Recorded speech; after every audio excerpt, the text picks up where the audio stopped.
Okay, so I just showed you how to do against the French defense, and today I'm going to show you about the Caro-Kann.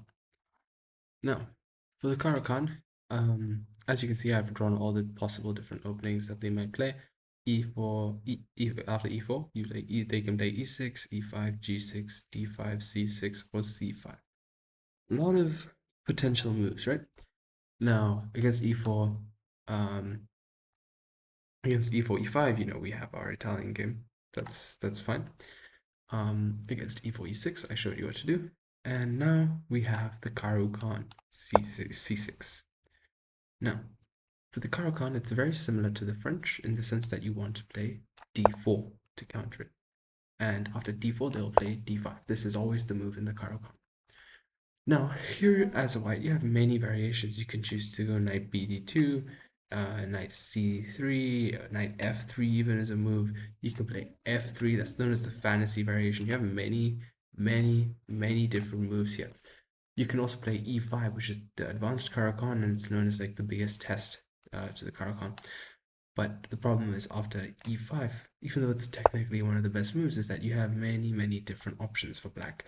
Black can play bishop f5, which is one of the main moves in the Caro-Kann, or they can play c6, and this can like quickly transform into like a French, right? There's many possible different variations in the advanced, and that can be a bit difficult to try and learn all the theory for. So again, just like the French, the very simple and easiest option is to capture. So after e4, after e4, c6, d4, d5, capture. That's it. And quite frankly, it's very normal after that. This is the main line after you play bishop to d3, normal development, h3 to prevent the bishop coming here, knight, and this is another thing. Another move instead of knight f3, it's actually quite important to play c3 here. After c3, c3 prevents this bishop being traded away. This bishop is quite powerful, so it's better to play c3. And after c3, it's just, quite frankly, it's just very much so normal development. They can play e6, knight f3, bishop here, castles. You can go bishop here, for example. If you want to trade it, you can. This is completely okay. Trade, knight bd2. Very similar to the French defense and the London, which we talked about in the last video. The ideas are very similar. Very similar. It's the same structure, same pawn structure, same piece structure, same idea. There is no need to overcomplicate this kind of a situation. If they play an opening such as c6, they have a lot of preparation in their opening.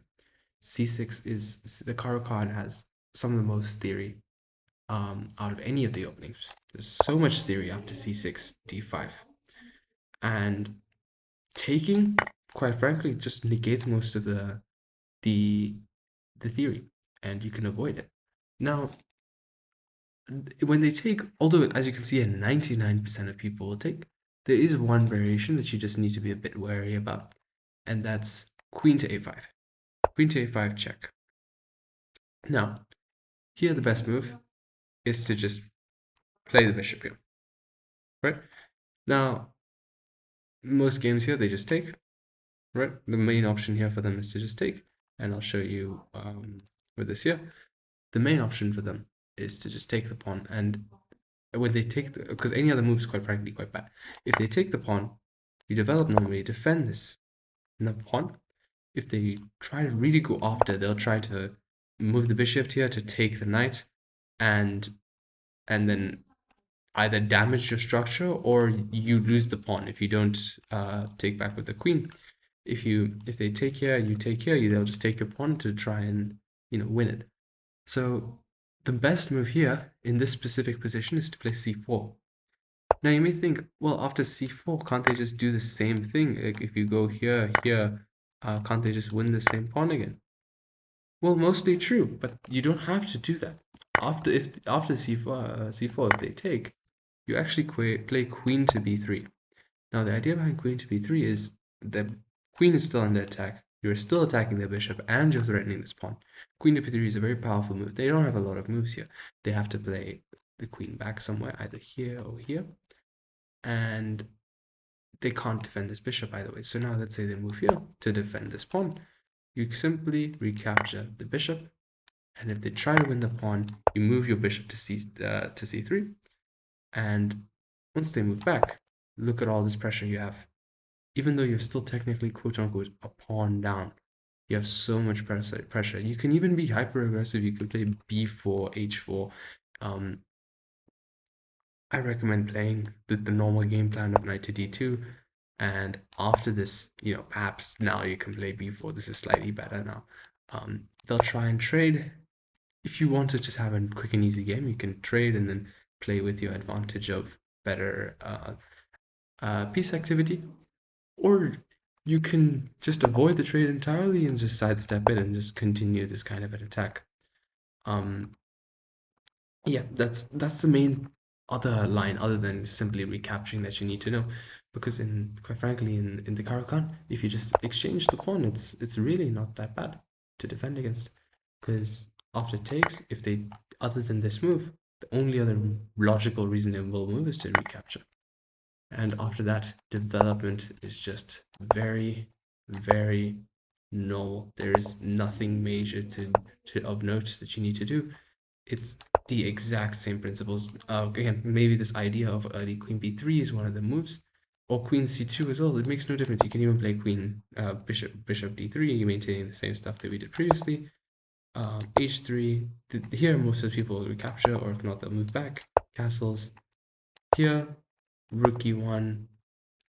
This is just the kind of structure that you'll end up playing with, and yeah, this is a pretty equal position. Both players have good chances. Try not to blunder this, because I mean, obviously, if you take, you lose with because of the fork. But other than that, the structure is very similar to the London. Your ideas are very similar to what we've discussed previously. There's really nothing wrong about this position for you, and it's something I really recommend you try.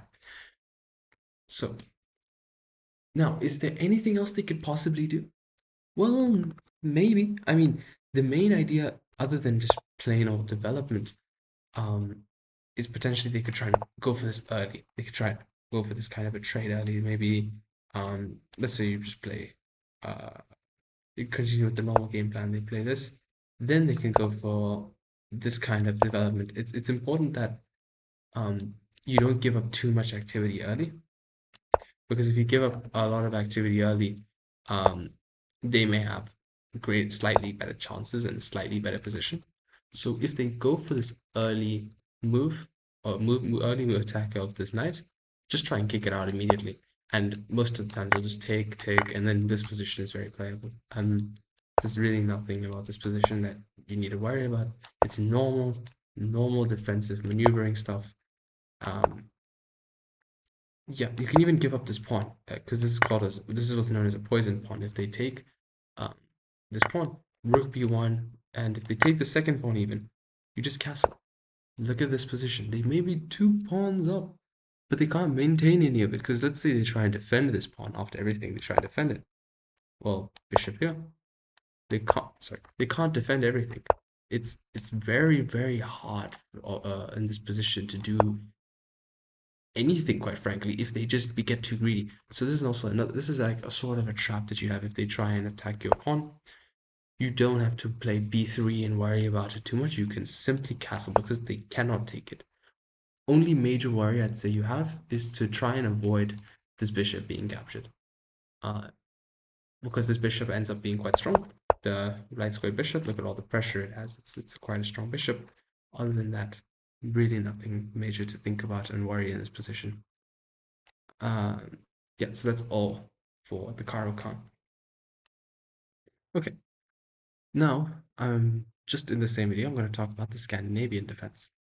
Now, the Scandinavian defense is I'm including in the same video because it's very similar ideas, and it's not a very common opening that you'll face, so there's nothing major here. Scandinavian defense is d5 up to e4. Now, Scandinavian, if anyone plays it against you, they're not really seriously trying for a win, because this is a very easily neutralized opening, because you have to just go out with the queen early. There's no other variation. You have to just take with the queen. No one plays knight to f3. The only move is to take with the queen, and you just attack it normally. Bishop here, knight here to kick out the queen. If they choose to stay here, there's two variations after this. They can just go back, and if they go back, you just play a very, very normal game. Very normal game. Nothing interesting particularly. In fact, after normal development, in some of these positions, you want to actually castle queenside. You just prepare this kind of structure to castle queenside, because you want to prepare like this pawn storm on the opposite side of the board. Perhaps like in the Italian, we were talking a lot about b4, a4, that kind of idea. But in the Scandinavian, perhaps long term, if you want to try it, you can play the other way and play on the play h4, g4, f4, that kind of idea long term. But yeah, this is just a normal kind of thing that you may see in the Scandinavian, and yeah, it's a very normal defendable position. There's nothing particularly too scary. You may be a bit scared in this position if they play like pawn here, and if they play pawn here, just push. They don't have a lot of a very strong attack. It's quite difficult for them to actually play for this for a win. You just simply trade off material, and you have a much better position after just a few normal looking moves.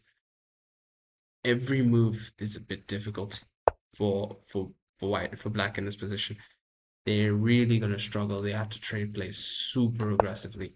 It's Scandinavian is not a very good option. I'll be very honest.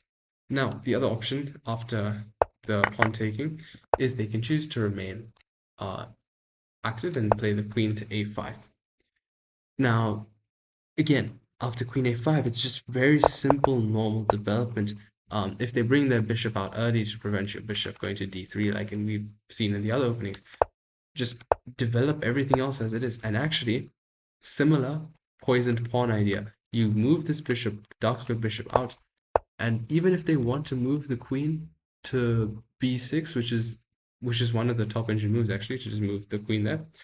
Even if they want to do this, they still cannot take this pawn. And here the best move actually, despite of what the engine says, is to play bishop to c4. And the reason for that is if for some reason they decide to now take the pawn, you play bishop to b3 and you have won the game on the spot, because they have no way of defending this queen and getting it out of there. None. Even if they now decide, okay, I've taken my pawn, I want to leave, you play knight here, and every single square the queen can go to is a dead end. Here is attacked. If they go back, the knight takes. If they go here, they get captured. If it goes here, it gets captured. Here, it gets captured.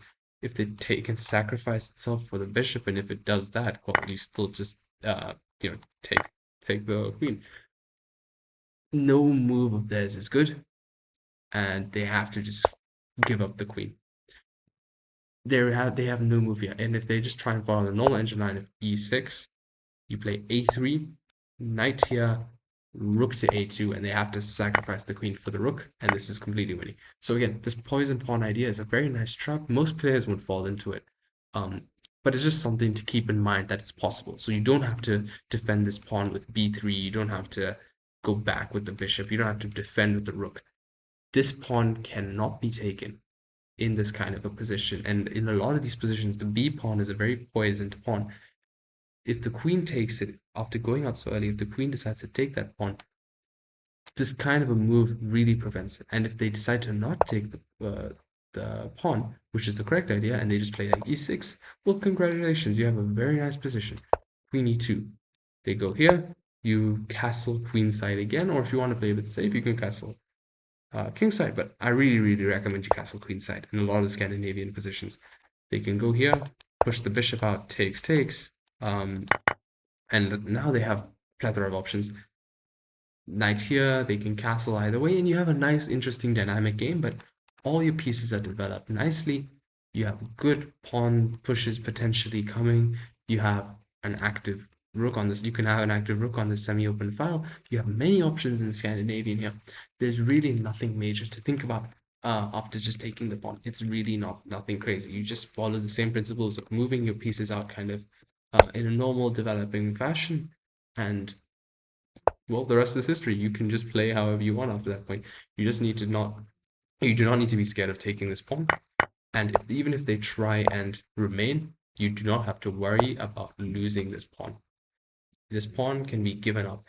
It really is not a worry for you in the slightest. You can feel free to give up this pawn, because if they give up the pawn, if they take the pawn, they lose the game.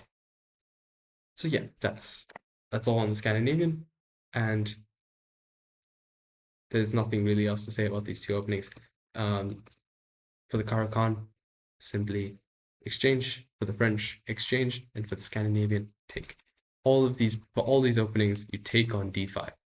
That's the key idea, and you defend very easily, you develop nicely, and you have a very good game. Thank you. See you next time. If you have any questions or further queries or anything you want to mention, feel free to tell me.